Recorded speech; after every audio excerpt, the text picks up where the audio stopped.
தமிழக அரசு இந்தி கூட்டணியில இருந்து கொண்டு கர்நாடகாவிலையும் தமிழ்நாட்டிலையும் ஒரே கூட்டணியில தான் இருக்காங்க. இன்னைக்கு 2.5 டிஎம்சி தண்ணீரை உடனே விடுவிக்க வேண்டும் என்று கர்நாடகாவிற்கு ஒழுங்காற்று குழு இன்னைக்கு ஆணை பிறப்பித்திருக்கிறது. ஆனா தமிழக அரசு இதற்கு எந்தவித அழுத்தமும் கொடுக்க மாட்டாங்க. ஏன்னா கூட்டணி 2 இடத்துலயும் இருந்தா நிறைய தண்ணி வரும்னு மக்கள் நினைச்சு கொண்டிருந்தாங்க. ஸ்டாலின் எதிர்கட்சி ஆட்சி செய்யும் பொழுது நடைபயணம் போறேன், நான் காவிரி தண்ணி கொண்டு வரலன்னா இவ்வளவு போராட்டம் நடத்துவேன். காவிரி தண்ணிக்கும் போராட்டம் நடத்தினாரு, டாஸ்மாக் தண்ணிக்கும் போராட்டம் நடத்தினாரு. ஆக காவிரி தண்ணீரை கொண்டு வரல, டாஸ்மாக் தண்ணீரை அதிகமா கொண்டு இருக்கிறாங்க. இதான் அவங்களோட சாதனையா இருந்து கொண்டு இருக்கிறது.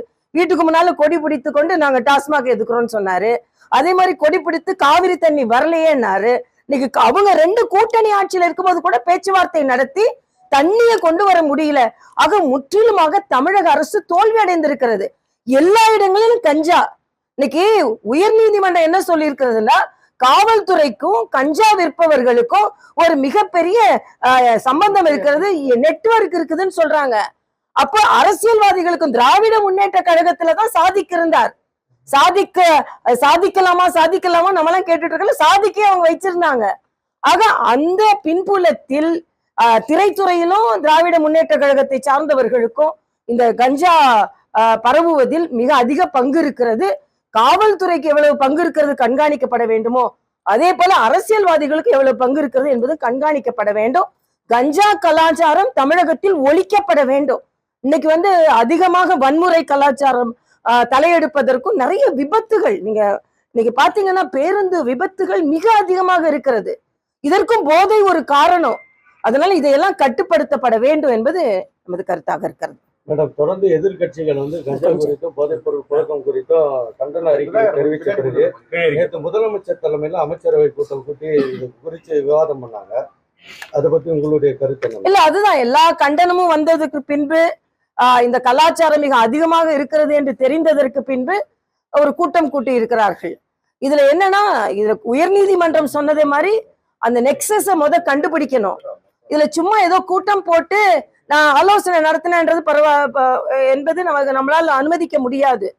மூலை முடுக்குகளில் இருக்கின்ற கஞ்சா கலாச்சாரம், இன்னைக்கு தமிழக கலாச்சாரம் என்பது கஞ்சா கலாச்சாரமாக மாறி வருகிறது. அதனால போதை கலாச்சாரமாக மாறி வருகிறது. அதனால இன்னும் இரும்பு கரம் கொண்டு இது ஒடுக்கப்பட வேண்டும் என்பது நமது கருத்து.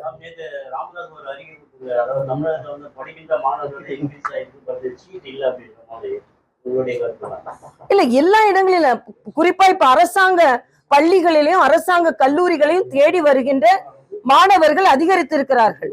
பொறியியல் கல்லூரிக்கும் இப்ப மாணவர்கள் அதிகமாக சேர்க்கையில் இருக்க வேண்டும் என்று விரும்புகிறார்கள். இன்னைக்கு நீட்டினால மக்கள் பாதிக்கப்படாமல் மக்கள் ஏழை மாணவர்களுக்கு அனுமதிக்கப்படுகின்ற ஒரு வாய்ப்பு இருக்கும்போது தன் கையில் மக்கள் படிக்கிறதுக்குள்ள வாய்ப்புகளை தமிழக அரசு இன்னும் அதிகமாக ஏற்படுத்தி தர வேண்டும் என்பதுதான் நமது கோரிக்கையாக இருக்கிறது. அது மட்டும் இல்ல, இன்னைக்கு 10ஆவதுல கலைஞர் பாடம் இருக்கு, கலைஞர் பற்றிய பாடம். 9ஆவதுலயும் கலைஞர் பற்றிய பாடத்தை வச்சாச்சு. இப்ப 8ஆவதுலயும் ஒரு பாடத்துல கலைஞர் இருக்கிறாருன்னு ஏதோ ஒரு சின்ன மாற்றம் கொண்டு வந்துட்ட உடனே காவிமயமாகிறது கல்வி அப்படின்னாங்க. இன்னைக்கு கலைஞர் மயமாகி கொண்டிருக்கிறது. எந்த தலைவரை பற்றி எல்லா 8ஆவதுல படிக்க ஆரம்பிச்சு, 9ஆவதுல கலைஞரை பத்தி படிக்க ஆரம்பிச்சு, 10ஆவதுலயும் கலைஞரை பத்தி படிக்கணும்னா ஒரு தலைவரை பற்றி எத்தனை பாட புத்தகங்களில் வைப்பீர்கள்? ஆக இதற்கு ஒரு வழிகாட்டு முறை இருக்கணும். எல்லா மரியாதைக்குரிய பாரத பிரதமர் சொன்னார், நம்ம அன்சங் ஹீரோஸ், அதாவது அறியப்படாத எத்தனையோ தலைவர்களின் தியாகம் இன்னும் அறியப்படாமல் இருக்கிறது. அவர்களை பற்றிய புத்தகங்களில் பாடங்கள் இடம்பெற வேண்டும்.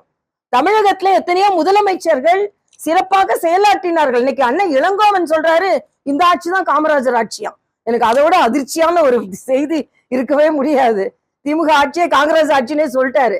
ஆக இந்த 3 பாடங்களிலும் 3 வகுப்பிலும் கலைஞரை பற்றிய பாடம் இருக்க வேண்டும் என்றால் இதற்கு ஒரு வழிகாட்டு முறை இருக்கணும்.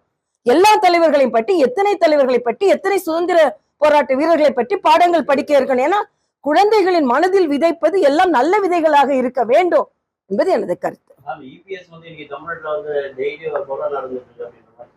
அதான் ஏற்கனவே சொல்லிட்டேன், வன்முறை கலாச்சாரம் மிக அதிகரித்திருக்கிறது. அதே மாதிரிதான் அண்ணன் இபிஎஸ் ஒன்னு சொல்லி இருக்கிறாரு. எனக்கும் அது தோன்றுகிறது. ஆன்லைன்ல தான் அதிகாரிகள் பங்கெடுத்துக் கொள்கிறார்கள், நாங்க அதுக்கு தடை விதிக்கவில்லை என்று தமிழக அரசு சொல்கிறது.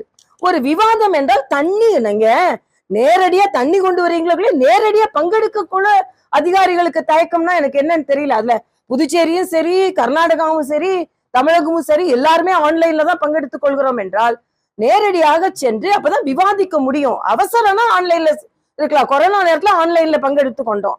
ஆக நாங்க தடை விதிக்கவில்லை என்றால் ஏன் அவர்களை செல்வதற்கு ஊக்கப்படுத்தவில்லை என்ற கேள்வி நமக்கு வருது இல்ல. ஆக இதுல வந்து காவிரி தண்ணீரை கொண்டு வரதுல அவங்க தீவிரம் காட்டவில்லையோ என்பது நமது ஒரு கவலையாக இருக்கிறது.